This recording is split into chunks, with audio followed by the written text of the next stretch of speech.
Shabbat Shalom a todos, Shabbat Shalom everyone. Hoy estamos en nuestro servicio Mincha, nuestro servicio de Shabbat en la tarde.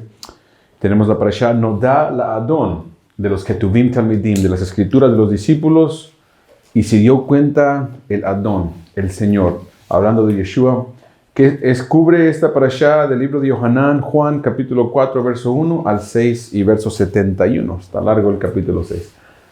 So today, we have in our Mincha service, our afternoon service, we have the reading, the parasha Nodá La'adon, and the Lord knew, speaking about Yeshua. And it begins in the book of Yohanan, John chapter 4, verse 1 to chapter 6, verse 71.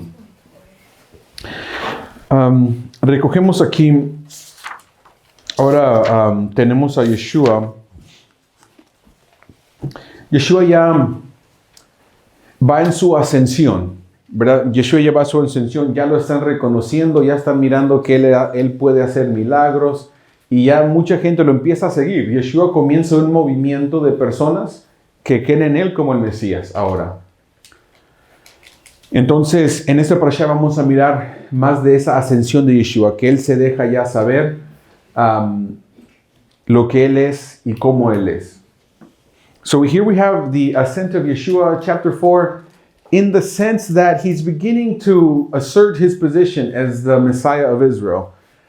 And he's starting to do miracles, and he's starting to teach, and he's starting to gather a large following of Talmidim, of disciples. We see him, they're doing immersions. We're going to see thousands of people following him. He has to miraculously produce food for all of them in this chapter. In this chapter, we see that they want to declare him the King Messiah, and they want to get ready, have him anoint him king so that he can defeat the Romans. So he's gathering a large following of Talmidim. Miramos en esta parasha, Yeshua empieza a hacer inmersiones a mucha gente. Él es sus Talmidim. Empieza a tener tanta gente escuchándolo, Talmidim, discípulos que los tiene que milagrosamente darles de comer. Y está saliendo mucha gente a mirarlo. O sea que Yeshua está quedando, ¿verdad? Como su importancia más bien está saliendo. Al punto que están listos para proclamarlo a él como el rey Mesías. Y listo para que derrote a los romanos. O sea, en el tiempo de Yeshua, por eso le preguntaron, ¿cuándo restaurarás el reino de Israel? Estaban esperando que el Mesías iba a restaurar la nación de Israel. En ese tiempo estaban bajo Roma, entonces la cuestión era ¿cuándo vas a derrotar a los romanos? Y otra vez se vendrá la era mesiánica. Ok, eso es más o menos el contexto. Entonces en el capítulo 4 tenemos la historia de la mujer samaritana. El año pasado hablé un poco más de este tema. Yo pienso que la mayoría de ustedes se acuerdan. Pero lo que sí quiero decir acerca de esto son unos cuantos puntos nada más. Para comenzar, la mujer samaritana dice, nuestro padre Jacob, ¿verdad? Hizo este pozo y de ahí tomó agua. ¿Eres más grande tú que Jacob? Pero bien interesante la pregunta porque nosotros sabemos, y ya lo hemos estudiado en otros estudios, otros contextos, que los samaritanos no eran israelitas. Eran sidonios. Ellos eran de otras partes. Entonces está muy claro que ellos seguían algún tipo de Torah y se creían como que ellos tenían a Jacob como padre, pero realmente hablando no eran ellos israelitas, ¿verdad? Ellos eran de otras partes, que cuando los israelitas, el reino del norte fue llevado en el exilio, los reyes babilónicos trajeron entonces, o más bien asirios, trajeron a personas de otras partes y repopularon la área de Samaria, del reino del norte, con otras gentes. Y la única razón por qué ellos guardaron Torah es porque se lo estaban comiendo los leones. Y ellos pensaron que si aprendían a placerle al Dios de la tierra de Israel, ese Dios los protegería. Y por eso ellos comenzaron a guardar Shabbat, ¿verdad? Pero no eran de linaje de Abraham, que se entienda, ¿verdad? Nada más lo quiero recalcar. Just a quick note about the Samaritans. In chapter 4, we have the story of the Samaritan woman. And there's some misconfusion that the Samaritans were part of the Israelites, cousins with the Israelites at the very minimum. They had interbred and mixed. And while that can be true to some extent, for the most part, the Samaritans were foreigners. They were not Israelites at all. We learn in the book of Kings, Chronicles, that when the kingdom of the north was taken into exile, the land of Samaria, the territory of the kingdom of the north, was repopulated with Sidonians and people from other places, and they brought their own gods. And the only reason why they kept Torah was because lions were eating them. And they figured that if they worshipped the God of the land of Israel and they pleased him, that maybe he would protect them. And that's the only reason why the Samaritans even kept the Torah. Now, having said that, Yeshua has this interaction with this woman. And I do want to read chapter 4, verse 22. It says as follows: "You people don't know what you are worshiping. We worship what we know, because salvation comes from the Jews." So he makes it very clear that even though the Samaritans have a Torah, and to this day the Samaritans have a Torah, the oldest Torah scroll, as a matter of fact, I think is a Samaritan Torah scroll. And it's a bit different than the Jewish Torah scroll. And so to this day the Samaritans have their own Torah scroll, and Yeshua tells them, you worship what you don't know. You don't know what you're worshiping. Right? And it says, we know what we're worshiping because salvation comes from the Jews. It's a very, very interesting statement that he makes. Right? In a way, solidifying the position that the kingdom of Judah was the remnant and the Messiah was to come from the kingdom of Judah. Him included, of course, as a Jew. And he was a good Jew, and the Messiah to the Jews and the nation of Israel as a whole. Interesante que en el capítulo 4, verso 22, con esa introducción, miren cómo le dice a la mujer samaritana. Capítulo 4, verso 22 le dice, vosotros no sabéis lo que adoráis. Adoramos lo que sabemos, porque la salvación viene de los judíos. Vosotros no sabéis lo que adoráis. Nosotros adoramos lo que sabemos, debe de decir, porque la salvación viene de los judíos. Muy interesante, porque ya hablamos que los samaritanos no eran israelitas, pero sí tenían Torah. Y es más, la Torah más antigua, el día de hoy, es una Torah samaritana. Los samaritanos tienen Torah, pero está un poco diferente que la Torah de los judíos. Entonces ellos eran, en cierta forma, falsos. Aunque ellos tienen Torah, pero no es la Torah verdadera. La Torah de ellos se la trajeron los sacerdotes corruptos del reino de Israel. El punto es que Yeshua les dice a ellos, ustedes no saben lo que adoran. Dice, nosotros sabemos lo que adoramos. Los judíos, él se cuenta entonces entre los judíos, obvio, porque él es judío. Dice, porque la salvación viene de los judíos. Y lo que está haciendo, está cementando la posición que el pueblo judío era el remanente en su tiempo y su contexto histórico. El remanente, el cual traía la salvación, del cual provendría la salvación al mundo, del pueblo judío. O sea, él, el Mesías. Todavía dice, ustedes son los samaritanos y no adoran lo que saben, y nosotros los judíos sí, y la salvación viene de los judíos. Bien, él mismo como judío. Eso se tiene que entender. ¿Por qué digo eso? Porque hay algo que en el libro en esta epístola de Juan, como viene traducido del griego siempre, bueno, no siempre, desde que hemos estudiado ya la Torá, las raíces hebreas, el mesianismo, como se le llame, hay ciertas cosas que nos empiezan a dar así un poco de alergia. Y lo van a leer en esta parashá. Está un ejemplo en el capítulo 6, para brincar ahí rápidamente, capítulo 6, verso 4. Miren cómo dice. Perdón, estoy hablando en español, así que lo vamos a mantener en español. Básicamente dice así, capítulo 6, verso 4. En esta versión está un poco diferente, porque ya la traducción judía lo tratan de corregir un poco, pero dicen, faltaba poco para la fiesta judía de Pesaj, o muchas veces dice para la fiesta de Pesaj, la fiesta de los judíos, básicamente. Y hay algo bien interesante, porque desde de qué punto de vista está escrito para decir la fiesta de los judíos, ¿no? Entonces nos da a ver algo, que el libro de Yohanan, como está escrito, ya sea está traducido al punto de vista no judío, de un punto de vista no judío, o escrito por un no judío.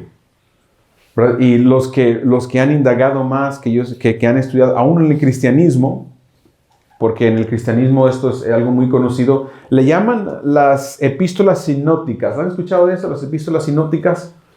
Y eso es las epístolas que van iguales, Mateo, Marcos, Lucas. Y van iguales, y de repente Juan es la otra epístola que no es sinóptica, o sea que está bastante diferente de otro punto de vista. Y, ¿verdad? Es algo que mi punto no es entrar aquí, pero ya que entré, sí quiero cubrir esto. Si vamos, por ejemplo, al libro de Mateo, capítulo 26, rápidamente, capítulo 26 y verso 2, en Mateo, igual Mateo en hebreo, miren cómo dice, 26, verso 2, dice, como sabéis, faltan 2 días para Pesaj, y el Hijo del Hombre será entregado para ser clavado en el palo de la ejecución. Entonces dice, como sabéis, faltan 2 días para Pesaj, así de fácil.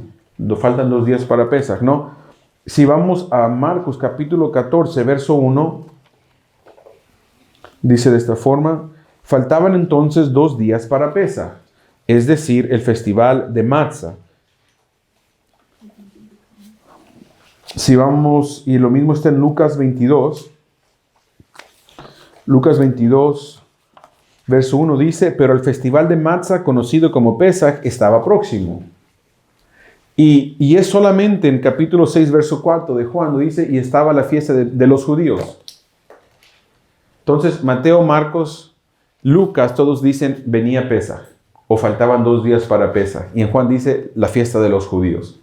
Entonces miramos que 3 están del punto de vista de adentro y 1 está del punto de vista de afuera, ¿verdad? Y son las cosas que uno tiene que, ahora que estamos desenvolviendo, ¿verdad? Nuestras creencias en el Mesías de Israel, usando la Torah como base, y todo eso son ciertos puntos que uno los tiene que mínimo tener conciencia. Hay unos que piensan, y no, como les digo, no quiero entrar mucho en ese tema porque yo sé que a los que les interesa ya lo han buscado o lo pueden buscar. Si el libro que tenemos de Juan es original de Juan o ya transcrito por sus discípulos que fueron gentiles. Porque él tuvo discípulos gentiles. Él se fue para Éfeso. ¿Vale? La historia dice que él se fue para Éfeso y que él ahí tuvo discípulos y puede muy entonces ser que ya fue de segunda, tercera mano el libro de Juan, ¿verdad? Y parece ser así, porque cuando uno lee la fiesta de los judíos, piensa, pero ¿cómo las fiestas que no son todos ellos judíos? ¿Para qué decir la fiesta de los judíos entonces? ¿Verdad? Es nada más tenerlo eso en mente. Porque Yeshua, ya hablando claramente, Yeshua, él de él mismo, claramente se identifica como judío. Dice, la salvación viene de nosotros, de los judíos, porque adoramos lo que sabemos. O sea, ellos saben lo que están adorando y lo conocen. Por eso, cuando Yeshua habla desde el punto de vista de adentro, y en el capítulo 6, habla como el punto de vista de afuera, sí parece como que la versión de Juan que nosotros tenemos, la razón porque no es sinóptica, es porque posiblemente ya pasó por segunda mano o tercera mano, ¿verdad? Se tiene que, ¿cómo les digo? Porque si alguien encuentra una aparente contradicción, puede ser basado a eso. ¿Se entiende?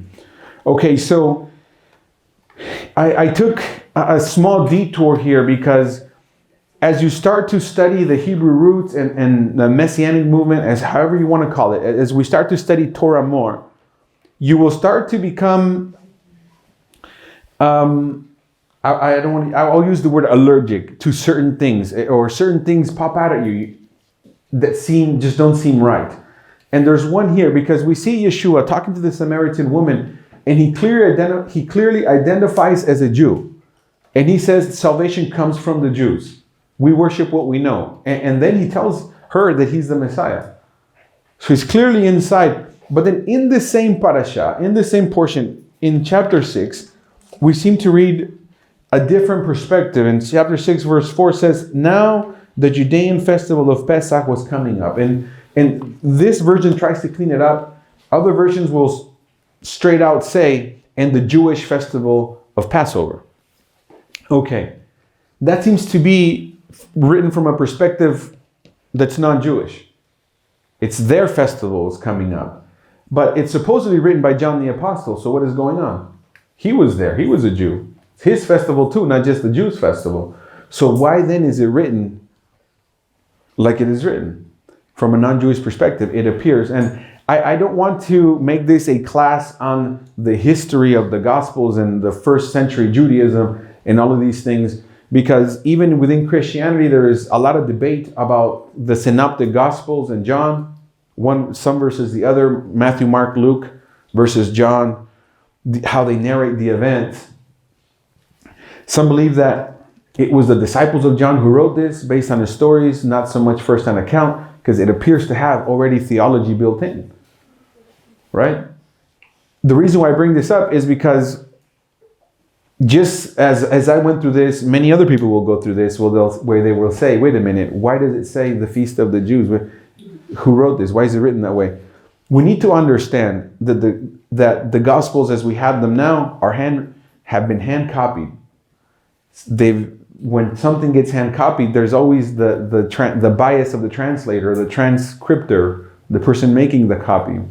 So it's very likely that if we find a contradiction between the Synoptic Gospels and the Gospel of John, that there could be some of this bias built into the Gospel of John. We might as well admit it, right?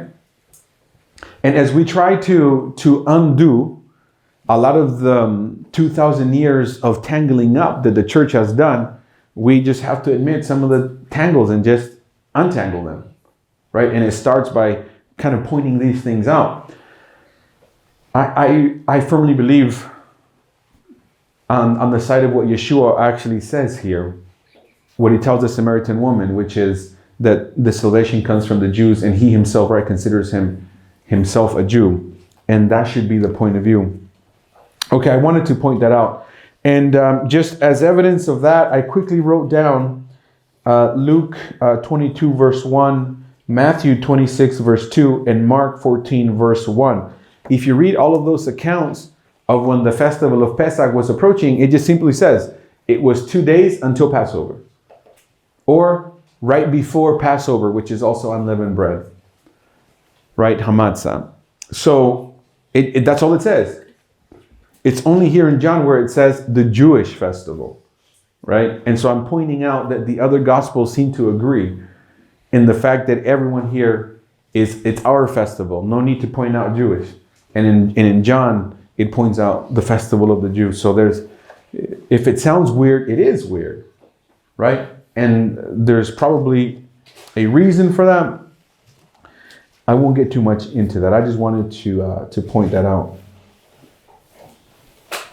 And in the same conversation that he has with the Samaritan woman, he also says this, but the time is coming indeed, and it's here now when the true worshipers will worship the Father spiritually and truly, for these are the kind of people the Father wants worshiping him. God is spirit, and worshipers must worship him in spirit and in truth. Hablando con la misma mujer samaritana, hay algo que también pues se tiene que cubrir, muy importante lo que dice Yeshua 4:23.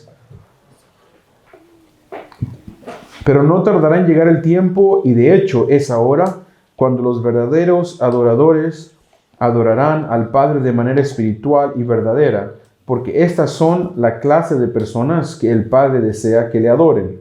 Dios es espíritu, y es preciso que los adoradores le adoren de manera espiritual y verdadera.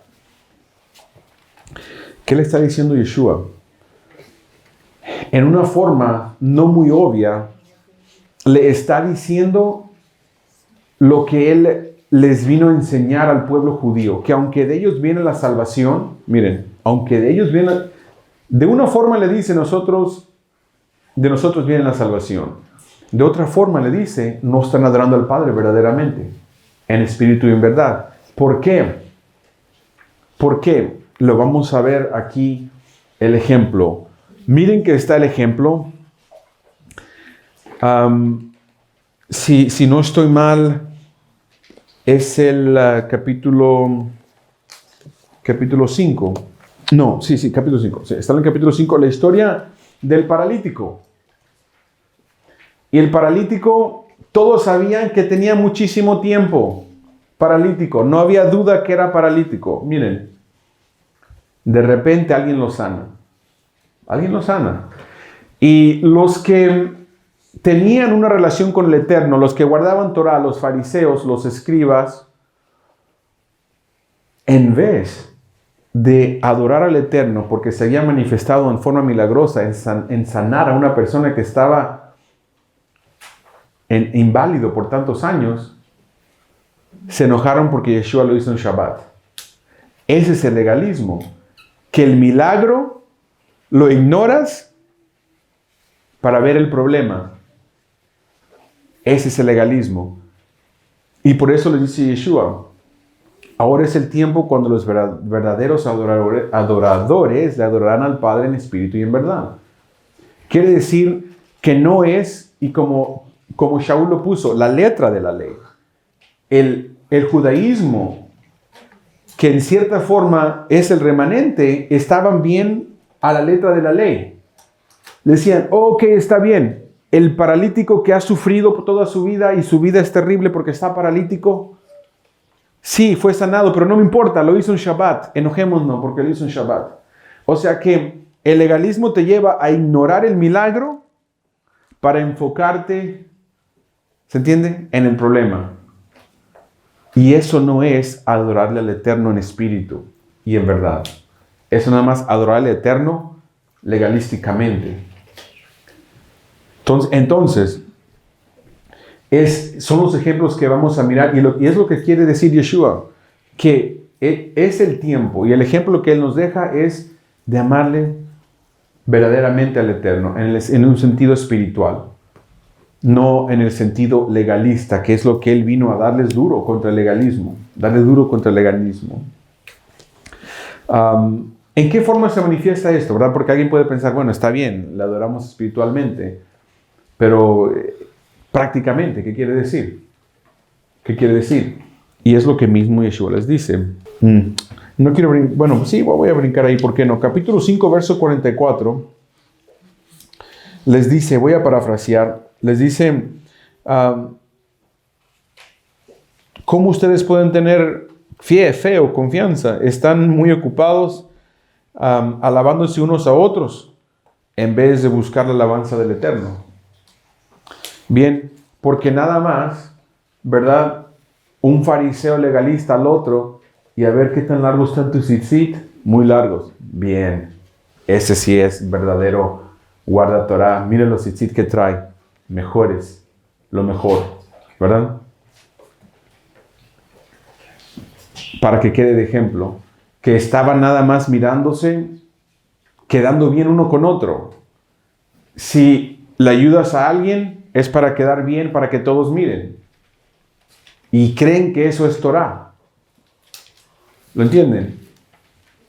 Porque esto es relevante para nosotros, porque no podemos caer en la trampa de pensar que, ¿verdad?, traer la barba hasta acá abajo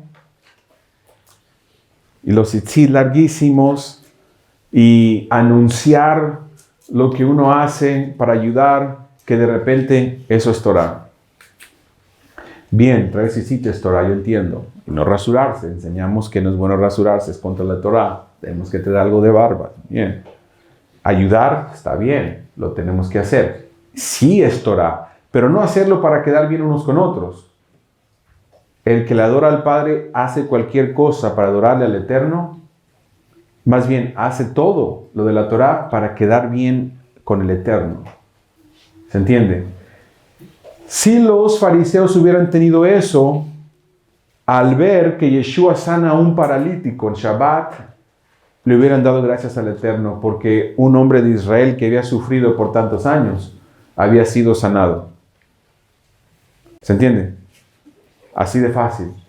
Le hubieran dado gracias al Eterno. Y hubieran creído en Yeshua por haberlo hecho. Pero la religiosidad, el querer, el estar nada más atorado por afuera y para placer al hombre es mucho problema. El que cae a eso, les voy a decir, muchas veces salimos de otras religiones. Vamos a usar el cristianismo porque muchos han salido de ahí. Y dejamos un set de dogmas para adoptar otro set de dogmas. Pero la relación con el Eterno no se restaura. ¿Se entiende? O sea que éramos dogmáticos en muchas formas y queremos llegar a ser mesiánicos o raíces hebreas igual de dogmáticos, pero diferentemente. ¿Se entiende? Espero que me vayan siguiendo. Okay, so I need to explain, right, what Yeshua is meaning when he says, the time is now when the true worshipers will worship Adonai in spirit and in truth. And what he's saying is that, it says Adonai is spirit, so we must worship him in spirit.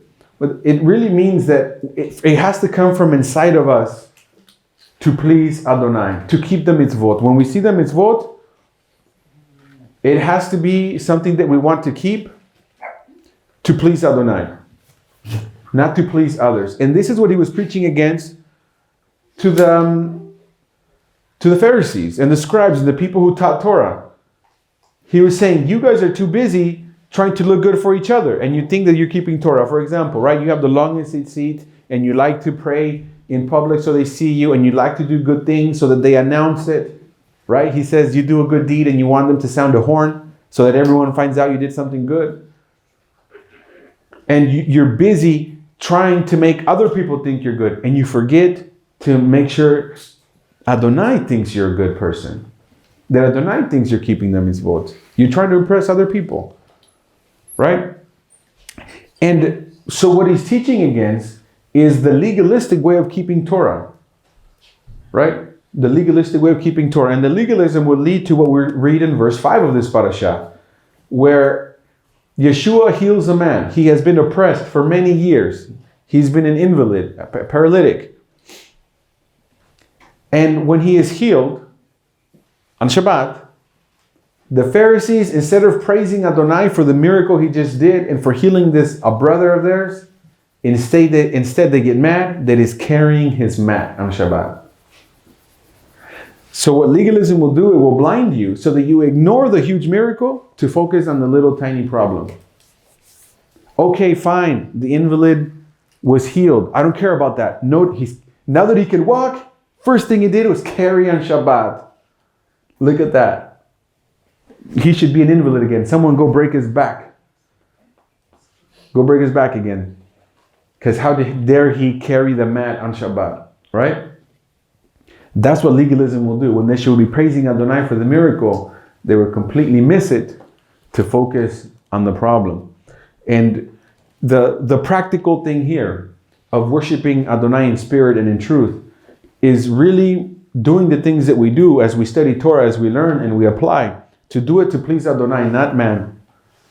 Right? We don't want to leave. A lot of us have left other religions. I'll use Christianity because it's a very common one that we leave Christianity to study Torah, Messianic Judaism, Hebrew roots.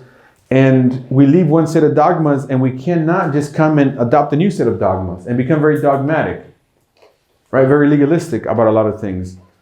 So we have to have it very clear that the reason why we study Torah and we want to keep the mitzvot is to repair our relationship with Adonai so that he thinks we're good people, not that other people think we're good people, and certainly not to be legalistic. So with that, I think we've covered chapter 4. We'll jump over to chapter 5. So vamos a brincar al capítulo 5. Bueno, ya en el capítulo 5, ¿verdad? Ya cubrí un poco del hombre inválido que Yeshua sanó. 38 años tenía de inválido. Y le dije algo bien importante. En el capítulo 14, miren qué interesante le dice. Cuando se lo encontró Yeshua en el templo, al que había sanado, le dijo,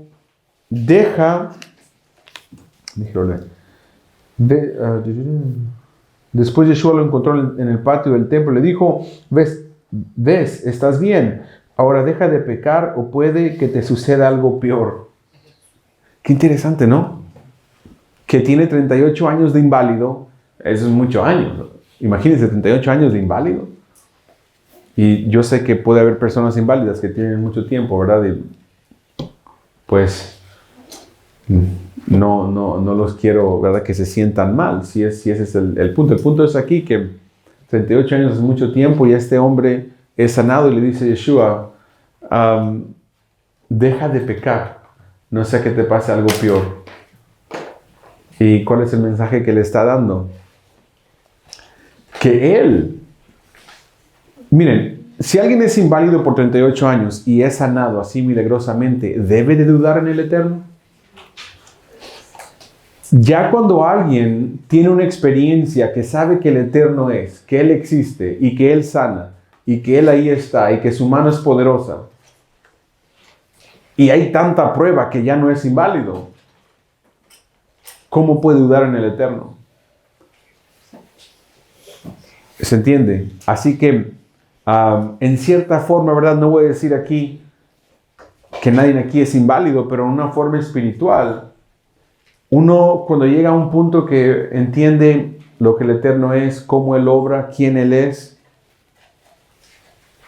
y si seguimos pecando o caemos en el pecado, casi nos aplica, ¿no? Lo mismo que dice Yeshua.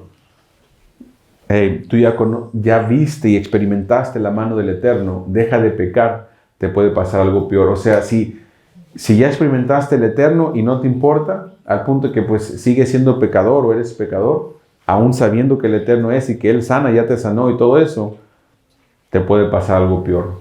Ciertamente un castigo del Eterno. ¿Por qué? Porque, obvio, Él ya sabía, fue sanado. Pero muy interesante se me hizo eso al leerlo, ¿verdad? Leyéndolo esta semana me doy cuenta que nosotros, que como el inválido ya conocemos la mano del Eterno, muchas veces más el Eterno demanda la santidad y la rectitud. ¿Por qué? Porque si seguimos pecando es como que sabemos que Él es, pero no nos importa. Que Él está ahí y sabemos que ahí está, pero no nos importa. Entonces ahí el Eterno es donde el Eterno puede castigar. Y ciertamente lo hace y lo ha hecho. Por eso es que hay ya muchas personas, aunque el mesianismo es ¿verdad? No tiene mucho tiempo como el cristianismo, se diría en el sentido moderno. Aún yo ya conozco, ¿verdad? Bastantes personas que en su tiempo conocieron Torah, pero pecaron y no les importó tanto conocer al Eterno y saber que Él es. Y el Eterno quita su mano de ellos y quedan, ¿verdad? En lo peor. Peor que antes. Muchos peor que antes, que eran antes que guardaran Torah. Ese es el principio. You know, there's something very interesting in chapter 5, and I already spoke about the invalid who was healed after 38 years of being an invalid. And Yeshua finds him later in the temple courts. Chapter 5, verse 14, it says, after Yeshua found him in the temple court and said to him, "See, you are well. Now stop sinning, or something worse may happen to you." And I found that very interesting because this man was just healed. And I imagine him that for him, there was no doubt, zero doubt Adonai exists. Because he used to be an invalid for 38 years and now he can walk. No one can tell him God doesn't exist. He was miraculously healed. He knows. And since he knows that God exists and that he was healed by him, then he should be the first person to want to be obedient. And he should be the first person to not want to sin because he knows God is there. So think about this. As we grow in keeping Torah, we'll see the hand of Adonai more and more. We'll see there was a problem about to happen. Adonai saved you from it. You'll see someone was trying to harm you. Adonai turns it into something good. You'll see that you don't know where you were going to come up with the money for something, and all of a sudden it's there. And you learn that Adonai is watching out for you. You learn that Adonai is there, and you start to have no doubt that Adonai exists and He is with you. If you go back to sinning or you continue to sin, it's the same thing that applies. It's like saying, yes, Adonai, I know you're there, but I don't care. I'm still going to sin. So the more we know Adonai, the more and the closer we get to Him, and the more we see His hand and we're sure that He's with us, the fact, if you were to continue to sin willingly, not caring, in a non-repentful way, something worse can happen.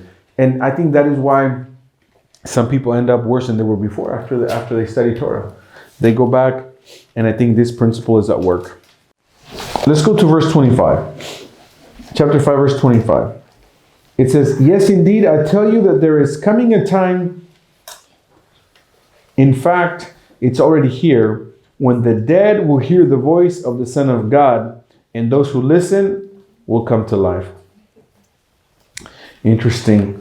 Capítulo 5, verso 25, dice, "Así es efectivamente, yo os digo que llegará un tiempo, y de hecho ya está aquí, cuando los muertos oirán la voz del Hijo de Dios, y los que escuchan volverán a la vida." Bien, muy interesante, porque usa las mismas palabras que con la mujer samaritana. Dice, el tiempo viene y ahora es que el Eterno buscará verdaderos adoradores. Y aquí dice, y el tiempo viene y efectivamente ya está aquí, cuando los muertos oirán la voz del Hijo de Dios. Hablando a una audiencia judía, y especialmente en el tiempo de Yeshua, ellos consideraban a los Goim, y hasta cierto punto, hasta el día de hoy, el judaísmo, los Goim son personas, pero no son Kadosh. Espiritualmente hablando, muertos. Bien, son idólatras, son paganos, y nosotros, judíos, tenemos que ser Kadosh, pueblo del Eterno, ¿verdad? Aquí Yeshua le dice que ya llegó el tiempo cuando los muertos oirán y escucharán y recobrarán vida, o se irán de muertos a vivos, pues. Y es bien interesante porque es efectivamente lo que hizo Yeshua. Y si lo piensan, lo que les está diciendo es que los que ellos consideraban muertos van a recobrar la vida. Y, ¿verdad? Para ir más o menos narrando así cronológicamente, en el capítulo 10 del libro de Hechos, comienza la historia de Cornelio, y miramos como a un Kefa no se quería ni meter a la casa de ellos, eran gentiles. Esa gente básicamente está muerta, en cierta forma, pero espiritualmente hablando, ¿no? Pues estaban vivos, espiritualmente hablando muertos, pero entra en función las palabras de Yeshua que ya estaba llegando el tiempo cuando los muertos iban a escuchar lo que los vivos no escucharon, los que sabían Torah, ¿lo ven? Yeshua haciendo claro su propósito. So what's interesting here about what he says is he uses a very similar phrase. The time is coming and it is here when the dead will hear the voice. And to the Samaritan woman, he says, the time is coming and it is here now when the Father will seek those who worship him in spirit and truth. Here he says, when the dead will hear the voice of the Son of God, and those who will listen will come to life. And it's very interesting because from a Jewish point of view, especially in the time period of Yeshua, a person who doesn't keep Torah, a Gentile, a Goy, right? They would be pagan. They're spiritually dead. They're pagan, they're Goyim, and we are the Goy Kadosh. We are the holy nation. We have to be Kadosh. They're dead, spiritually speaking. And it's interesting because Yeshua says that with him is coming a time when those that are dead, that shouldn't be able to listen, will listen, and the ones that were alive wouldn't. To his words, right? The Son of God. So, all of which is to say that Baruch Hashem Adonai, that's us, right? We were those that were dead, and Baruch Hashem Adonai, we can hear and we can find life. And if you follow this chronologically in the book of Acts, chapter 10, we have the story of Cornelius. And you have Kefa he heard Yeshua say this, and he didn't want to go into his house because he was a pagan. He was a Gentile. And here we see the beginning of those dead coming to life, and even the Gentiles starting to believe in Yeshua, those that were dead coming to life. Continuing in chapter 5, I'd like to jump to verse 30. It says, I can't do a thing on my own. As I hear, I judge, and my judgment is right, because I don't seek my own desire, but the desire of the one who sent me. En el capítulo 5, verso 30, dice, yo no puedo hacer nada por mí mismo. Conforme a lo que oigo, juzgo, y mi juicio es justo, porque no busco mi propio deseo, sino el deseo del que me envió. Ok, y es algo que de una forma u otra, Yeshua repite esto muchas veces aquí en el libro de Yohanan, ¿verdad? En este libro de Yohanan muchas veces, ¿verdad? Yeshua está un juego de palabras, y así comenzamos la parashá pasada, a cómo comienza desde el principio del libro, ¿no? Así con juego de palabras, y Yeshua siendo entonces diciendo que no crean que yo vengo, no crean que yo nada más hablo lo que me da la gana. Yo vengo con las palabras del Padre, vengo a hablar el deseo del que me envió, las palabras de mi Padre. Y en esta misma parashá vemos básicamente lo mismo, ¿no? Lo vemos en diferentes formas, pero muy interesante concepto que Yeshua al decir del que me envió, las palabras del que me envió, se está poniendo como mensajero, que no son sus palabras. Él viene a hablar las palabras del cual él fue enviado. Entonces, si fue enviado, es un mensajero, ¿no? Entonces Yeshua lo hace muy claro y lo dice varias veces de un poco diferentes formas, pero básicamente es la misma idea. Nada más para dejarlo ahí, que se note. So in verse 30, where it says, I can't do a thing on my own, I don't seek my own desire, but the desire of the one who sent me. This is Yeshua once again. He says it a few times in this book, so you'll see it, where he calls himself basically a messenger. A messenger, in the sense that I don't come to say my message. Don't think I come to speak whatever I want. I come to speak what the one who sent me. I don't come to do my will. I come to do the will of the one who sent me. I come to do the will of the Father. And in a lot of different ways, he labels himself as a messenger of a message, not as his own, but as coming from Adonai the Father. So that brings me to verse 43. I'd like to jump now to verse 43, where it says, I'll start with 41. Why not? Start 41. I don't collect praise from men, but I do know you people. I know that you have no love for God in you. I have come in my Father's name, and you don't accept me. De ahí en el verso 5, brinquemos entonces, el capítulo 5, al verso 41. Yo no recojo alabanzas de los hombres, pero os conozco a vosotros, que no sentís el menor amor hacia Dios en vosotros. Yo he venido en el nombre de mi Padre, y vosotros no me aceptáis. Pero si alguien viene en su propio nombre, a él sí que le aceptáis. Ok, entonces, brincamos de una idea a otra, que él viene en el nombre del Padre, ¿no? Y es bien interesante porque aquí ya tenemos nombre.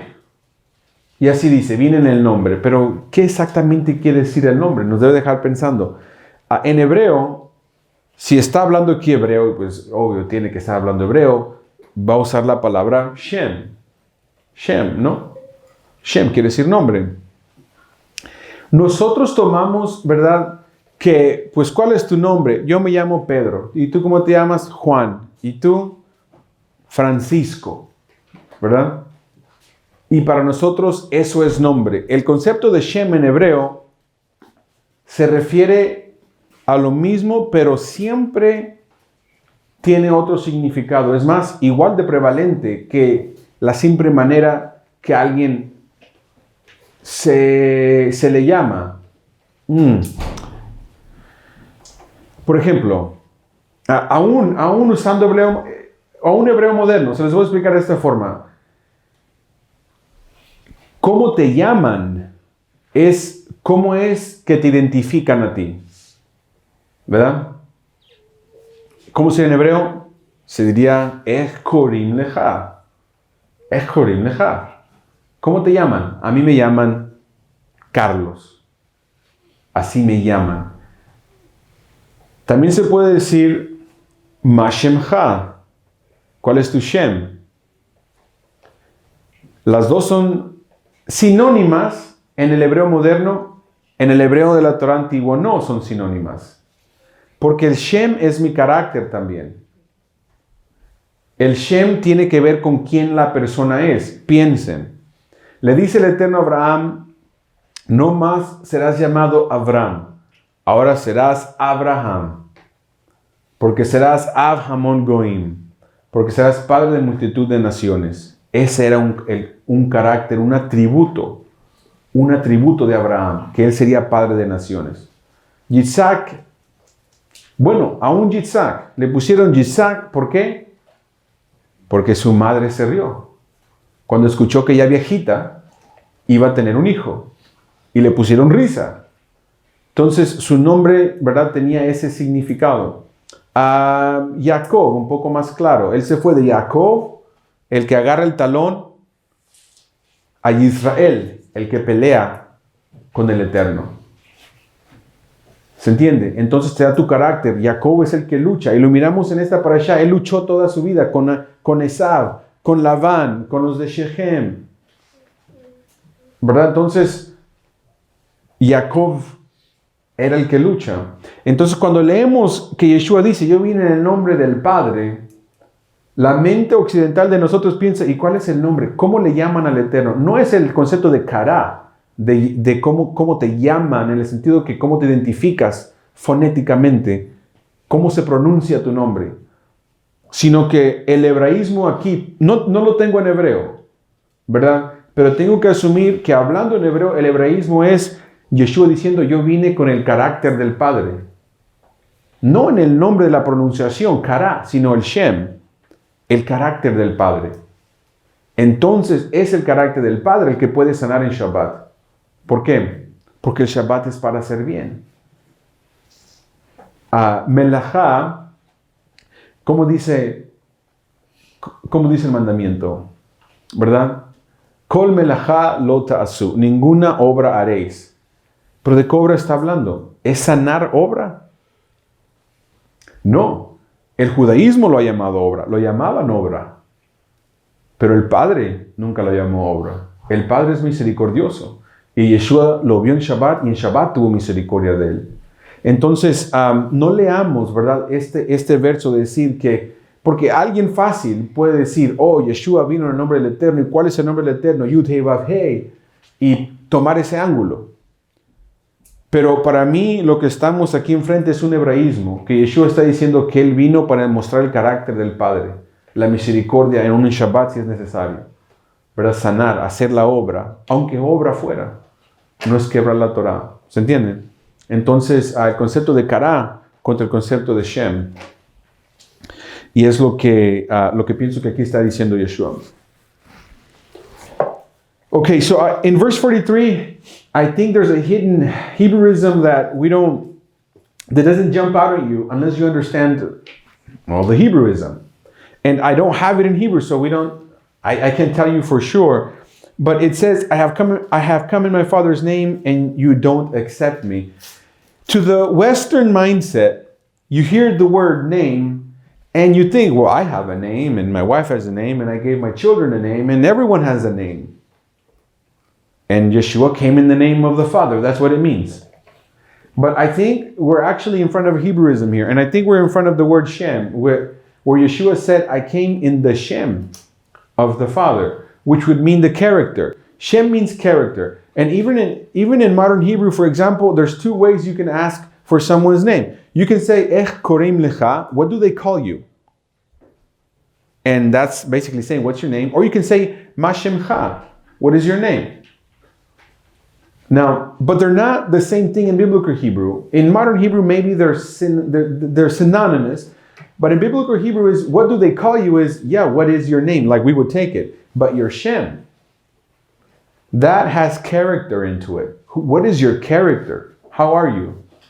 And To illustrate this, we have to see the names and the name patterns in the Torah. For example, you'll see that Avram was told by Adonai, you shall no longer be Avram, your name will be Abraham, because you will be Av Hamon Goim. You will be a father of a multitude of nations. So he goes from Avram to Abraham, a name with a meaning, an attribute, that he will be a father of a multitude of nations. And Yitzhak, right? Yitzhak, even his name meant laughter. And it was given because his mom laughed when she heard that she would give birth in her old age. And that became an attribute of him, right? And then Yaakov is a clearer one because he goes from Yaakov, him who holds the heel, the hand to the heel, holding the heel, he goes to Yisrael, fighting with God, wrestling with God. And then we see an attribute of Yaakov, and we saw it in this parasha, Vayigash. He tells Pharaoh that his years have been short and hard. Why? Because he had to fight with his brother for the Bechorah. He had to fight with Lavan over his wives and his flocks. And he had to fight with the men of Shechem after they raped his daughter, and all of these things that happened. He was a fighter. Right? And so Yisrael is a more fitting name than Yaakov. And it was Adonai changed his name to that. So when we are reading the book of Yohanan, chapter 5, verse 43, for example, we can't go with the pronunciation of the name. This is how you vocalize the name, how you make the sound. It's not that. He's saying, I came in the character of the Father to teach you the character of the Father. What does it mean? It means that on Shabbat, if someone is sick and you have the ability to heal them, heal them. That's not work. The commandment says, Kol melacha lo ta'asu, on the day of Shabbat, right? On the day of Shabbat, you shall not do any work. However, the Father does not consider healing to be melacha, right? Or even carrying the mat after he was healed. And this is what Yeshua is saying. I came in the character of the Father and you didn't recognize me. Therefore, I know you don't have love for God. If you think about it that way, what I just said makes sense. I'll read it again. Pay attention. It says, I don't collect praise from men, but I do know you people. I know that you have no love for God in you. You have no love for God in you. I have come in my Father's character. I'm not going to use name. I have come in my Father's character and you don't accept me. See? It makes more sense. If you read it as I came in my Father's character and you don't accept me, therefore you don't love God. You don't love the Father. So it makes more sense to understand it as a Shem, as a Hebrewism, as opposed to just simply name. If you take it as name, like we think of a name, probably won't make too much sense. Ok, para cerrar entonces mi argumento, en el capítulo 5, verso 43, se los voy a leer, en vez de nombre voy a poner carácter. Miren cómo cambia entonces. Si dice de esta forma, pero os conozco a vosotros que no sentís el menor amor hacia Dios en vosotros. No aman a Dios. Yo he venido en el carácter de mi Padre y vosotros no me aceptáis. Entonces ahí tiene más lógica. El hebraísmo es Shem. Yo vine en el carácter del Padre y si no me aceptas, porque yo vine en el carácter del Padre, quiere decir que tampoco al Padre amas. ¿Se entiende? Entonces ahí está el hebraísmo, que simplemente el concepto de nombre, si lo vemos de esa forma, no se entiende lo que dijo Yeshua. Tiene que ser el hebraísmo, Shem, carácter. Ok, vamos a dejar el capítulo 5. Vamos a brincar al capítulo 6 para seguir avanzando. En el verso 14, están listos para llamarle el profeta. El profeta, así le dicen a Yeshua. Vamos a leerlo. Dice capítulo 6, verso 14. Dice, cuando el pueblo vio el milagro que él había realizado, dijeron, este tiene que ser el profeta que se supone que debía de venir al mundo. Bien, entonces, es muy interesante que se usa la palabra profeta porque Moshe, desde el libro de Devarim, Deuteronomio capítulo 18, él dice, y les enviaré un profeta como yo de entre sus hermanos. Entonces, desde la Torá está el concepto del profeta cómo la institución de la profecía y que el Eterno hablaría en forma de profecía por medio de Nevi'im, de profetas, que también de la forma mesiánica, y así se le hace referencia en las escrituras de los discípulos, que Yeshua fue el profeta en específico, del cual dijo Moshe, del cual más bien habló Moshe, profetizó Moshe. Ok, entonces lo quisieron hacer rey y Yeshua se les tuvo que esconder. Okay, so in chapter 6, verse 14, it says, when the people saw the miracle he had performed, they said, this has to be the prophet who is supposed to come into the world.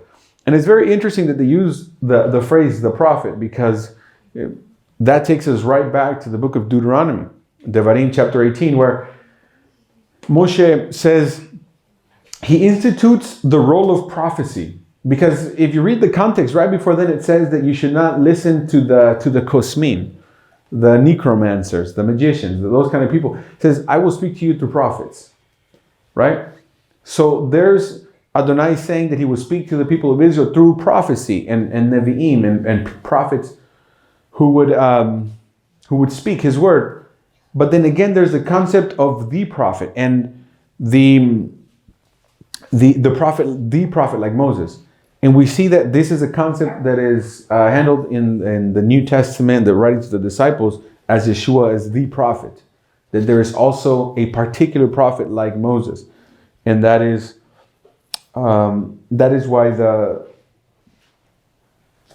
prophet, the definite article here is interesting. I just wanted to point that out.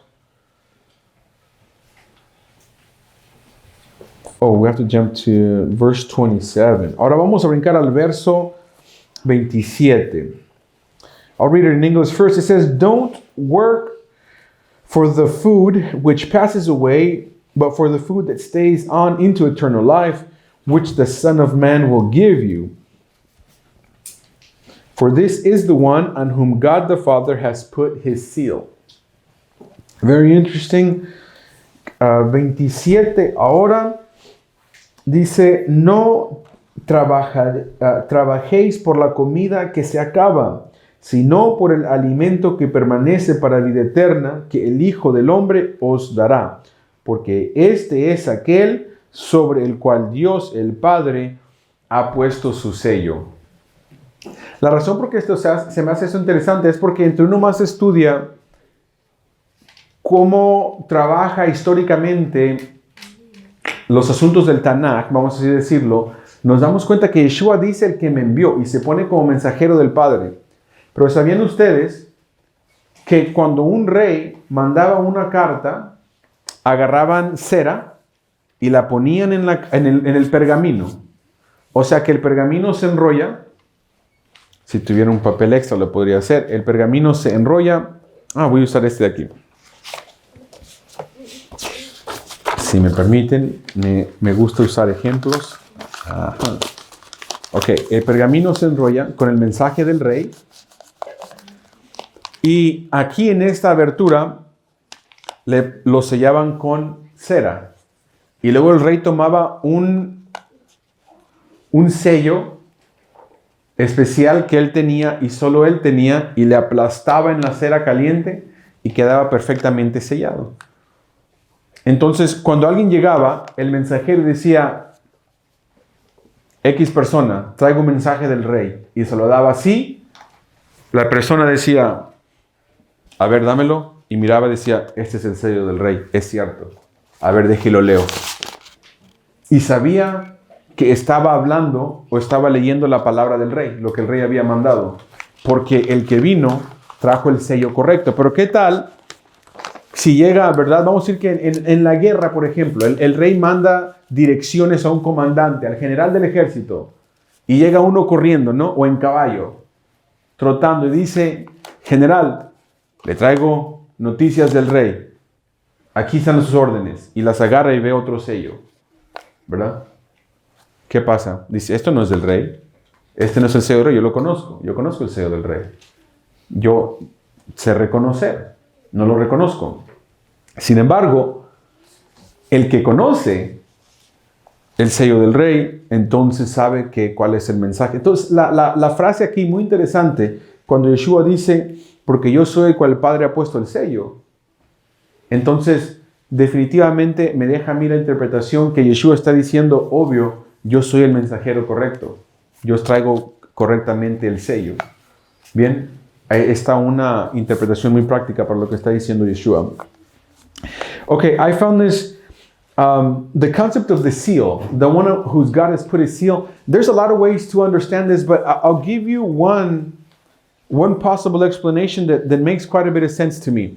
And that is, as you study how things used to work historically and in the context of Yeshua, you will see that kings would often write messages in a scroll.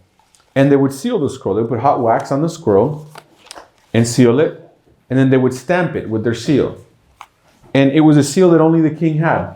So, if the king sent a messenger, he wrote down his message, he sent the messenger shows up, gives the message to someone, and if they see the seal of the king, they know this is a valid message. I have to believe this. It comes from the king. It doesn't come from the guy who gave it to me. It comes from the king. I have to read and obey. Right? So imagine in the times of war, the general of the army, right? A guy comes in a horse really fast and says, I have a message from the king, urgent, read it. Gives it to the general takes it, he knows the king, he's very good friends with the king, and he sees a different seal, or a fake one. And he goes, this isn't the one. I know the right seal, this is a fake. Or this is a different one. Or conversely, he could say, this is the right message, because it comes with the right seal. God has the right message. It comes from the king. Let me read it. I have to obey. Right? So I think that Yeshua is using this same metaphor that I just used for himself. Not only is he the messenger, he has the right seal. And they should have recognized the seal of the Father in what he was doing.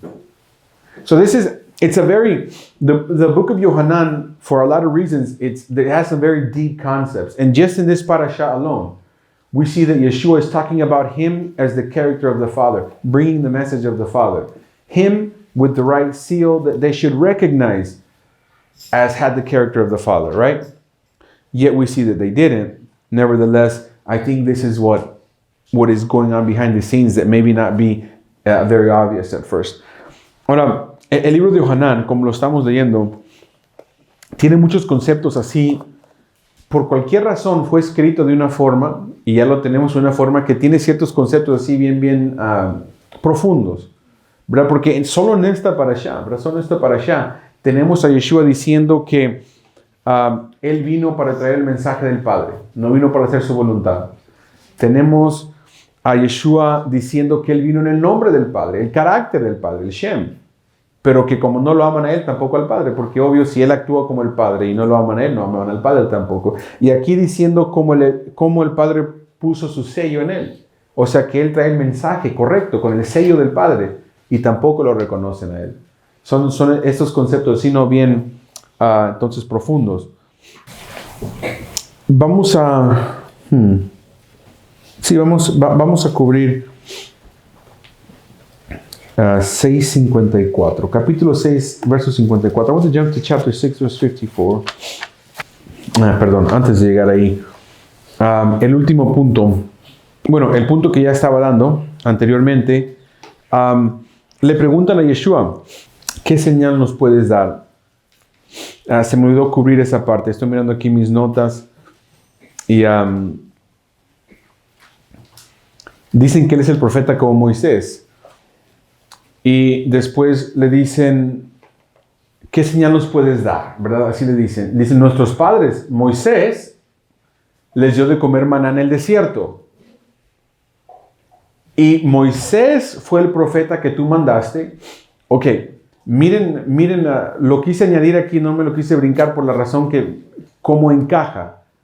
Dicen, ok, tú eres el profeta como Moisés, ya lo leímos, tú eres el profeta como Moisés. Moisés fue enviado del Padre, nadie lo discute, que el Eterno mandó a Moisés. Y Moisés hizo una señal milagrosa, les dio maná de comer a nuestros padres. ¿Qué señal nos vas a dar tú? ¿Qué señal nos vas a dar tú? Y le piden Entonces, que si el Eterno te envió y tú eres el profeta como Moisés, ¿qué señal nos puedes dar? ¿Verdad? Es lo que está entonces pasando. Sigue la continuación. Primero a la traducción. So, I didn't want to jump this without reading it. We already read it, so I'll give you the paraphrase. They ask Yeshua for a miracle. They say, wait a minute. You're the prophet like Moses. Okay? Moses was sent by God. We all know that. And to prove that he was sent by God, he did miraculous signs. Our ancestor ate manna in the desert for 40 years. What sign do you have to prove that you're a prophet by Moses, sent by God? You're sent by God, give us a sign. Give us a sign. So with that, now I want to go to verse 54, but I have to read more so it makes sense. But we'll start with 54. It says, whoever eats my flesh and drinks my blood has eternal life. That is, I will raise him up on the last day. For my flesh is true food and my blood is true drink. Whoever eats my flesh and drinks my blood lives in me, and I live in them, just as the living Father sent me, and I live through the Father. So also whoever eats me will live through me. So this is the bread that has come down from heaven. It is not like the bread the fathers ate. They're dead. But whoever eats this bread will live forever. He said this in a synagogue in Capharnaum. Read how interesting this is. That they ask for a sign, which is bread from heaven. I'm sorry. They say, Moshe gave us a sign, which is manna, bread from heaven. What are you going to do? And he says, I'm bread for heaven, but even better. Because they ate the manna and they're dead. But whoever eats me will live forever in the resurrection, eternally, in the resurrection of the dead. I'll talk about that more. I'll translate first. Ok, vamos a leer el 654. Lo quiero acortar un poco, pero no tanto, porque quiero que se entienda. Vamos a comenzar con el 54. Dice, quien quiera que coma mi carne y beba mi sangre tiene vida eterna. Es decir, yo le levantaré en el último día. Porque mi carne es verdadero alimento y mi sangre es verdadera bebida. Cualquiera que coma mi carne y beba mi sangre vive en mí y yo vivo en él. De la misma manera que el Padre viviente me envió, de igual manera el que me come vivirá por medio de mí. De manera que este es el pan que ha descendido del cielo. No es como el pan que comieron los padres, pero cualquiera que coma de este pan vivirá para siempre. Dijo estas cosas en una sinagoga en Capharnaum. Qué interesante. Miren, sigan a Yeshua lo que está diciendo. Ellos le dicen, tú eres el profeta como Moisés. ¿Ok? Moisés hizo algo milagroso. Hizo que cayera pan del cielo, el maná. Y nuestros padres lo vieron y lo aceptaron y lo comieron y lo aceptaron como profeta. ¿Tú qué vas a hacer? Y les dice, yo soy el pan que vine del cielo también, pero mejor que el maná de Moisés. ¿Por qué? Porque los que comieron maná están muertos. Y qué interesante que los que comieron maná no entraron a la tierra prometida por ser incrédulos y dudar al Eterno. Y en el asunto de los espías, que el Eterno no les podía dar la tierra prometida, se murieron en el desierto. Y Yeshua dice, por ser incrédulos, aunque comieron el maná, quedaron muertos. ¿Cuál es el mensaje entonces que les dice? Yo soy el pan de vida que proviene del cielo. Que el que se lo coma, él tiene vida eterna. El que acepte a Yeshua, entonces, entrará a la tierra prometida. No como los padres que quedaron en el desierto por su incredulidad. Entonces, el que cree en Yeshua, el que lo acepta y se lo come, sentido espiritual obvio, le dará la vida eterna, entrará a la tierra prometida. Entonces, se tienen que entender un poco de Torah para mirar lo que Yeshua está diciendo. La incredulidad es lo que previnió que los padres entraran y los que nos previene a nosotros igualmente que entremos a la tierra prometida. Amén. Entonces,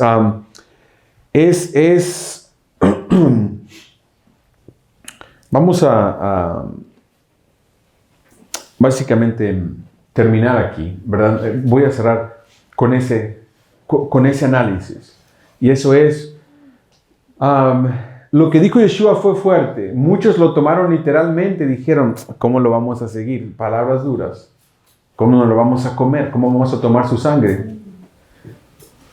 Pero él está hablando en un sentido espiritual. Él está hablando en un sentido espiritual. Y en cierta forma, él hablaba de esta forma porque él no quería que lo proclamaran Mesías. Él no vino a eso. Él vino para podernos abrir la puerta a nosotros, los que vamos a creer, e injertarnos al pueblo de Israel. Así que, por esta forma, Yeshua viene y les habla claramente palabras de arrepentimiento y todos se arrepienten. Y la era mesiánica ahí comienza. Pero es plan del Eterno que lo vemos que les hablaba por parábolas para que escuchando no entendieran. Porque el punto era que no entendieran.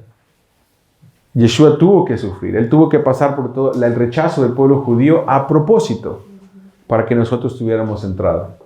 ¿Ven? Pero nosotros tenemos que escucharlo, entenderlo y saber que Yeshua es entonces el que nos guiará hacia la tierra prometida, al entrar a la tierra. Así como Moisés, aunque Moisés quedó afuera, él no entró, ¿no? Pero ciertamente Yeshua sí reinará desde Jerusalén, la tierra prometida, y nosotros sí entraremos siguiéndolo a él. I want to finish with this, just this same analysis, that what Yeshua, and I forget how much I actually translated the first time, so I'll just pick it up from the beginning. What Yeshua is saying is that you call me the prophet like Moses, and you're saying that Moses did miraculous signs. He gave you manna from heaven, and the fathers ate it, and it was proof that Moses was sent by God. You call me the prophet like Moses, and you want a sign. I too am the bread that came from heaven. But I'm different. The manna that came from heaven that the fathers ate did not save them. Even though they ate it and saw the miracle, they died in the desert because of their unbelief. Because they did not believe that Adonai could give them the promised land. They didn't believe the 12 spies. Right? We read in the Torah, the 12 spies. 10 of them, except for Yehoshua ben Nun, right? And Caleb ben Yefune, 10 of the spies did not believe. The whole people did not believe that Adonai could give them the promised land. And even though they ate the manna, they died in the desert. And Yeshua said, the fathers ate the manna and right now they're dead. They never entered the promised land.